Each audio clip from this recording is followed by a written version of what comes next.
దేవునికి స్తోత్రం. హల్లెలూయా. ఒక సంవత్సరం ప్రణాళికతో అనుదిన బైబిల్ పఠనము. ఈరోజు జనవరి 29, 2025.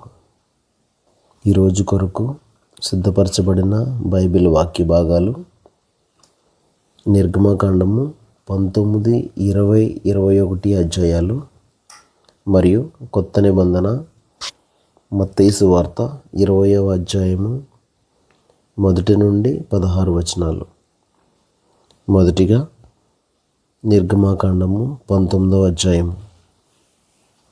ఇశ్రాయేలీయులు ఐగుప్తు దేశం నుండి బయలుదేరిన 3వ నెలలో, వారు బయలుదేరిన నాడే 3వ నెల ఆరంభ దినమందే వారు సీనాయి అరణ్యమునకు వచ్చిరి. వారు రెఫీదీము నుండి బయలుదేరి సీనాయి అరణ్యమునకు వచ్చి ఆ అరణ్యమందు దిగిరి. అక్కడ ఆ పర్వతము ఎదుట ఇశ్రాయేలీయులు విడసిరి. మోషే దేవుని యొద్దకు ఎక్కిపోవగా యెహోవా ఆ పర్వతం నుండి అతన్ని పిలిచి, నీవు యాకోబు కుటుంబీకులతో ముచ్చటించి ఇశ్రాయేలీయులకు తెలుపవలసినదేమనగా, నేను ఐగుప్తీయులకు ఏం చేసితినో మిమ్మును గెద్ద రెక్కల మీద మోసి నా యొద్దకు మిమ్మును ఎట్లు చేర్చుకుంటేనో మీరు చూచితిరి.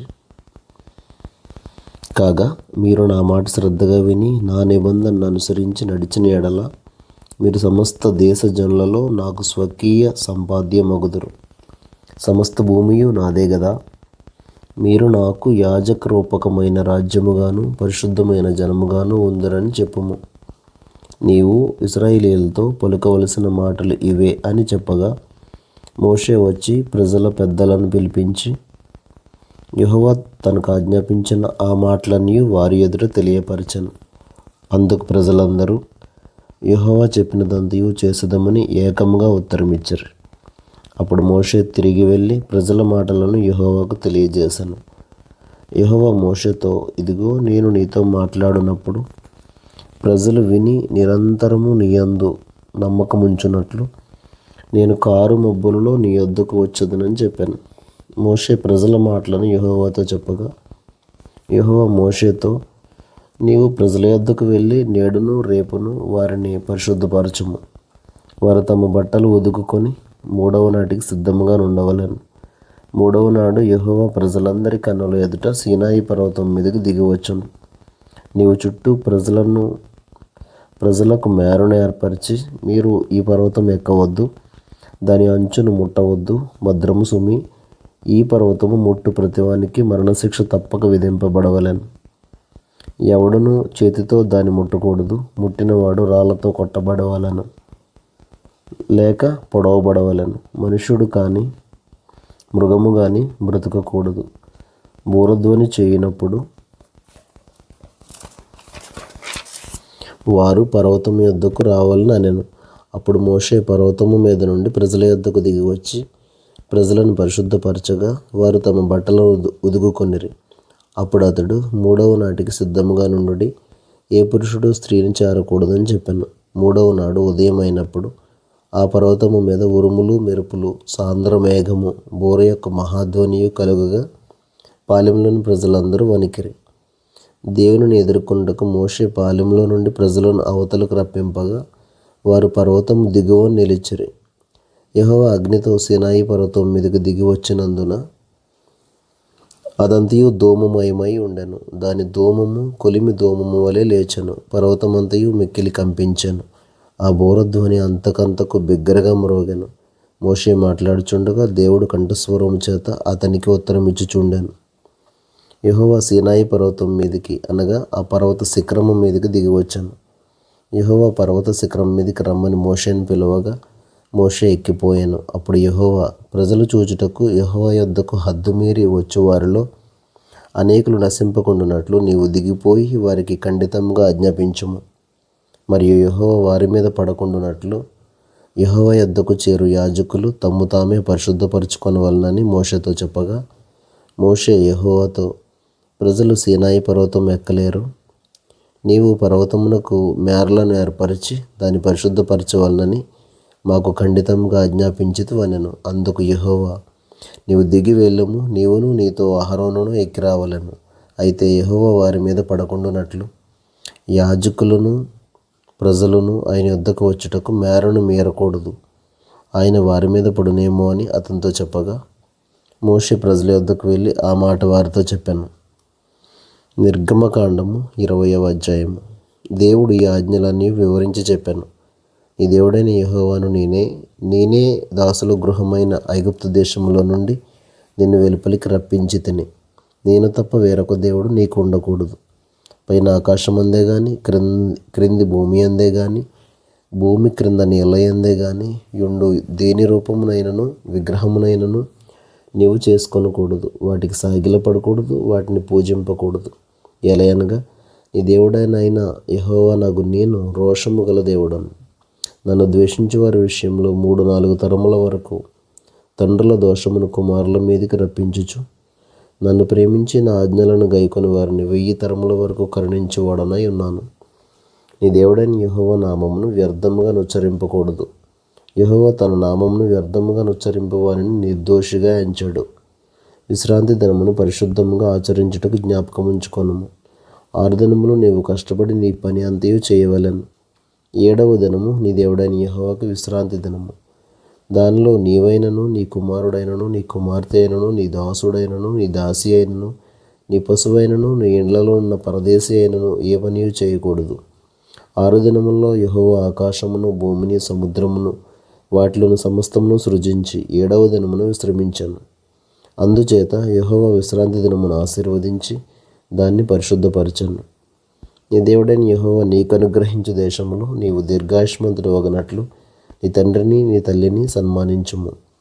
నరహత్య చేయకూడదు, వ్యభిచరింపకూడదు, దొంగిలకూడదు, నీ పొరుగువాని మీద అబద్ధ సాక్ష్యం పలుకకూడదు, నీ పొరుగువాని ఇల్లు ఆశింపకూడదు, నీ పొరుగువాని భార్యనైనను, అతని దాసునైనను, అతని దాసినైనను, అతని ఎద్దునైనను, అతని గాడిదనైనను, నీ పొరుగువాని దగు దేనినైనను ఆశింపకూడదు అని చెప్పాను. ప్రజలందరూ ఆ ఉరుములు, ఆ మెరుపులు, ఆ బూరధ్వనియు, ఆ పర్వత ధూమమును చూచి భయపడి తొలగి దూరంగా నిలిచి మోషేతో ఇట్లనిరి, నీవు మాతో మాట్లాడము, మేము విందుము. దేవుడు మాతో మాట్లాడిన ఎడల మేము చనిపోవుదుము. అందుకు మోషే, భయపడుకుడి, మేము పరీక్షించుటకును మీరు పాపం చేయకుండానట్లు ఆయన భయము మీకు కలుగుటకును దేవుడు వేంచేసనని ప్రజలతో చెప్పాను. ప్రజలు దూరంగా నిలిచిరి. మోషే దేవుడున్న ఆ గాఢాంధకారమునకు సమీపింపగా యెహోవా మోషేతో ఇట్లనెను, ఇశ్రాయేలీయులతో ఇలాగు చెప్పుము, నేను ఆకాశము నుండి మీతో మాట్లాడితేనని మీరు గ్రహించితిరి. మీరు నన్ను కొలుచుచు వెండి దేవతలనైనను బంగారు దేవతలనైనను చేసుకొనకూడదు.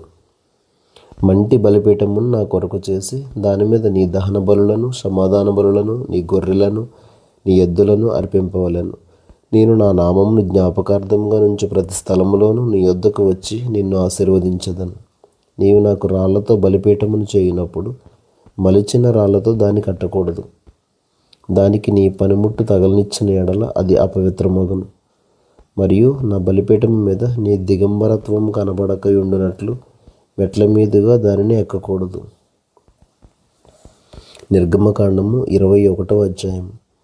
నీవు వారికి నియమింపవలసిన న్యాయవిధి లేవనగా, నీవు హెబ్రీయుడైన దాసుని కొనిన ఎడల వాడు 6 సంవత్సరములు దాసుడై ఉండి 7వ సంవత్సరమున ఏమీయూ ఇయ్యకయే నిన్ను విడిచి స్వతంత్రుడగును. వాడు ఒంటిగా వచ్చిన ఎడల ఒంటిగానే వెళ్ళవచ్చును. వానికి భార్య ఉండిన ఎడల వాని భార్య వానితో కూడా వెళ్ళవచ్చును. వాని యజమానుడు వానికి భార్యనిచ్చిన తర్వాత ఆమె వాని వలన కుమారులనైనను కుమార్తెలనైనను కనిన ఎడల ఆ భార్యయు ఆమె పిల్లలను ఆమె యజమానుని సొత్తగుదురు, కానీ వాడు ఒంటిగానే పోవలెను. అయితే ఆ దాసుడు, నేను నా యజమానుని నా భార్యను నా పిల్లలను ప్రేమించుచున్నాను, నేను వారిని విడిచి స్వతంత్రుడనై నొల్లనని నిజముగా చెప్పిన ఎడల వాని యజమానుడు దేవుని యొద్దకు వారిని తీసుకుని రావలెను. మరియు వాని యజమానుడు తలుపునొద్దకైనను ద్వారబంధమునొద్దకైనను వాని తోడుకుని పోయి వాని చెవిని కదురుతో గుచ్చవలెను. తరువాత వాడు నిరంతరము వానికి దాసుడై ఉండును. ఒకడు తన కుమార్తెను దాసిగా అమ్మిన ఎడల దాసులైన పురుషులు వెళ్ళిపోవునట్లు అది వెళ్ళిపోకూడదు. దానిని ప్రదానం చేసుకున్న యజమానుని దృష్టికి అది ఇష్టురాలు కాని ఎడల అది విడిపింపబడినట్లు అవకాశం ఇయ్యవలెను. దాన్ని వంచినందున అన్యజనులకు దాని నమ్ముటకు వానికి అధికారం లేదు. తన కుమారునికి దాన్ని ప్రదానం చేసిన ఎడల కుమార్తెల విషయమైన న్యాయ విధిని బట్టి దాని ఎడల జరిగింపవలెను. ఆ కుమారుడు వేరొక దాన్ని చేర్చుకొనినను మొదటి దానికి ఆహారమును, వస్త్రమును, సంసార ధర్మమును తక్కువ చేయకూడదు. ఈ మూడును దానికి కలుగు చేయని ఎడల అది ఏమీ ఇయ్యక స్వతంత్రురాలైపోవచ్చును. నరుని చావగొట్టిన వానికి నిశ్చయముగా మరణశిక్ష విధింపవలెను. అయితే వాడు చంపవలనని పొంచి ఉండకయే దైవికముగా వాని చేత ఆ హత్య జరిగిన ఎడల వాడి పారిపోగల యొక్క స్థలమును నీకు నిర్ణయించదను. అయితే ఒకడు తన పొరుగువాని మీద దౌర్జన్యముగా వచ్చి కపటముగా చంపలేచిన ఎడల వాడు నా బలిపీఠంను ఆశ్రయించినను వాని లాగివేసి చంపవలెను. తన తండ్రినైనను తల్లినైనను కొట్టివాడు నిశ్చయముగా మరణశిక్ష నొందును. ఒకడు నరుని దొంగిలించి అమ్మినను తన యొద్ద నుంచుకొనినను వాడు నిశ్చయముగా మరణశిక్ష నొందును. తన తండ్రినైనను తల్లినైనను శపించువాడు నిశ్చయముగా మరణశిక్ష నొందును. మనుషులు పోట్లాడుచుండగా ఒకడు తన పొరుగువానిని రాతితోనైనను పిడికిటితోనైనను గుద్దుట వలన వాడు చావక మంచము మీద పడి ఉండి తరువాత లేచి తన చేతికర్రతో బయటికి వెళ్ళి తిరుగుచుండిన ఎడల వాని కొట్టిన వానికి శిక్ష విధింపబడదు. కానీ అతడు పని చేయలేని కాలమునకు తగిన సొమ్ము ఇచ్చి వాడు అతన్ని పూర్తిగా బాగు చేయింపవలెను.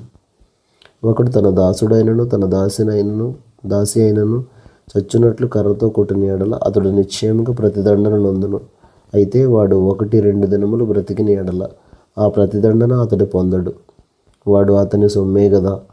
నరులు మాట్లాడుచుండగా గర్భవతి అయిన స్త్రీకి దెబ్బ తగిలి ఆమెకు గర్భపాతమే గాని మరి ఏ హానియు రాని ఎడల హాని చేసిన వాడు ఆ స్త్రీ పెనిమిటి వాని మీద మోపిన నష్టమును అచ్చుకొనవలెను. న్యాయాధిపతులు తీర్మానించినట్లు దాన్ని చెల్లింపవలెను.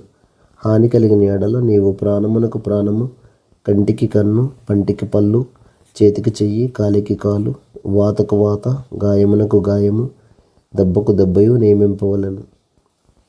ఒకడు తన దాసుని కన్నైనను తన దాసి కన్నైనను పోగొట్టిన ఎడల ఆ కంటి హానిని బట్టి వారిని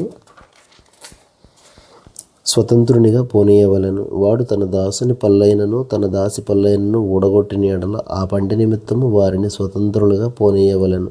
ఎద్దు పురుషునైనను స్త్రీనైనను చావ పొడిచిన ఎడల నిశ్చయముగా రాళ్లతో ఆ ఎద్దును చావ కొట్టవలెను. దాని మాంసమును తినకూడదు. అయితే ఆ ఎద్దు యజమానుడు నిర్దోషియగును. ఆ ఎద్దు అంతకుముందు పొడుచున్నది అని దాని యజమానునికి తెలుపబడినను వాడు దాని భద్రం చేయకుండుట వలన అది పురుషునైనను స్త్రీనైనను చంపిన ఎడల ఆ ఎద్దును రాళ్లతో చావగొట్టవలెను. దాని యజమానుడు మరణశిక్ష నొందవలెను. వానికి పరిక్రయ ధనము నియమింపబడిన ఎడల వానికి నియమింపబడిన అన్నిటి ప్రకారము తన ప్రాణ విమోచన నిమిత్తము ధనము చెల్లింపవలెను. అది కుమారుని పొడుచునను కుమార్తెను పొడుచునను ఈ విధి చొప్పున అతడు చేయవలెను. ఆ ఎద్దు దాసునినైనను దాసినైనను పొడిచిన ఎడల వారి యజమానునికి 30 తులముల వెండి చెల్లింపవలెను. మరియు ఆ ఎద్దును రాళ్లతో చావు కొట్టవలెను. ఒకడు గోతి మీద కప్పు తీయుట వలన లేక ఒకడు గొయ్యి త్రవ్వి దాని కప్పకపోవుట వలన దానిలో ఎద్దైనను గాడిదైనను పడిన ఎడల ఆ గోతి కామందులు ఆ నష్టమును అచ్చుకొనవలెను. వాటి యజమానునికి సొమ్ము ఇయ్యవలెను. చచ్చినది వానిదగును. ఒకని ఎద్దు వేరొకని ఎద్దు చచ్చినట్లు దాన్ని పొడిచిన ఎడల బ్రతికిన ఎద్దును అమ్మి దాని విలువను పంచుకొనవలెను. చచ్చిన ఎద్దును పంచుకొనవలెను. అయితే అంతకుముందు ఆ ఎద్దు పొడుచున్నది అని తెలియబడియు దాని యజమానుడు దాని భద్రం చేయని వాడైతే వాడు నిశ్చయముగా ఎద్దుకు ఎద్దునియ్యవలెను. చచ్చినది వానిదగును. కొత్త నిబంధన మత్తయి సువార్త 20వ అధ్యాయము 1 నుండి 16 వచనాలు. ఎలాగనగా పరలోక రాజ్యము ఒక ఇంటి యజమానిని పోలి ఉన్నది. అతడు తన ద్రాక్ష తోటలో పనివారికి కూలికి పెట్టుకొనుటకు పొద్దున బయలుదేరి దినమునకు 1 దేనారం చొప్పున పనివారితో ఓడబడి తన ద్రాక్ష తోటలోనికి వారిని పంపెను. తరువాత అతడు దాదాపు 9 గంటలకు వెళ్ళి సంత వీధిలో ఊరక నిలిచెను. మరికొందరిని చూచి, మీరును నా ద్రాక్ష తోటలోనికి వెళ్ళుడి, ఏమి న్యాయమో అది మీకు ఇత్తునని వారితో చెప్పగా వారును వెళ్ళిరి. దాదాపు 12 గంటలకును 3 గంటలకును అతడు మరలా వెళ్ళి అలాగే చేశాను. తిరిగి దాదాపు 5 గంటలకు వెళ్ళి మరికొందరు నిలిచి ఉండగా చూచి, ఇక్కడ దినమంతయు మీరెందుకు ఊరకనే నిలిచి ఉన్నారని వారిని అడగగా వారు ఎవడునూ మమ్మల్ని కూలికి పెట్టుకొనలేదనిరి. అందుకతడు, మీరును నా ద్రాక్ష తోటలోనికి వెళ్ళుడనెను. సాయంకాలం అయినప్పుడు ఆ ద్రాక్ష తోట యజమానుడు తన గృహ నిర్వాహకుని చూచి పనివారిని పిలిచి, చివర వచ్చిన వారు మొదలుకొని మొదట వచ్చిన వారి వరకు వారికి కూలి ఇమ్మని చెప్పాను. దాదాపు 5 గంటలకు కూలికి కుదిరిన వారు వచ్చి ఒక్కొక్క దేనారం చొప్పున తీసుకునేరి. మొదటి వారు వచ్చి తమకు ఎక్కువ దొరుకుననుకునేరి, కానీ వారికి ఒక్కొక్క దేనారం చొప్పుననే దొరికాను. వారు అది తీసుకుని, చివర వచ్చిన వీరు 1 గంట మాత్రమే పనిచేసినను పగలంతయు కష్టపడి ఎండ బాధ సహించిన మాతో వారిని సమానం చేసితివే అని ఆ ఇంటి యజమానుని మీద సనుక్కునిరి. అందుకతడు వారిలో ఒకని చూచి, స్నేహితుడా, నేను నీకు అన్యాయం చేయలేదే? నీవు నా యొద్ద 1 దేనారమునకు వడబడలేదా? నీ సొమ్ము నీవు తీసుకుని పొమ్ము. నీకు ఇచ్చినట్టే కడపట వచ్చిన వీరికిచ్చుటకును నాకిష్టమైనది. నాకు ఇష్టం వచ్చినట్టు నా సొంత సొమ్ముతో చేయుట న్యాయము కాదా? నేను మంచివాడనైనందున నీకు కడుపు మంటగా ఉన్నదా అని చెప్పాను. ఆ ప్రకారమే కడపటి వారు మొదటివారగుదురు, మొదటివారు కడపటివారగుదురు. దేవుడు తన పరిశుద్ధ వాక్యమును మన వినికిడిలో దీవించును గాక. ఆమెన్.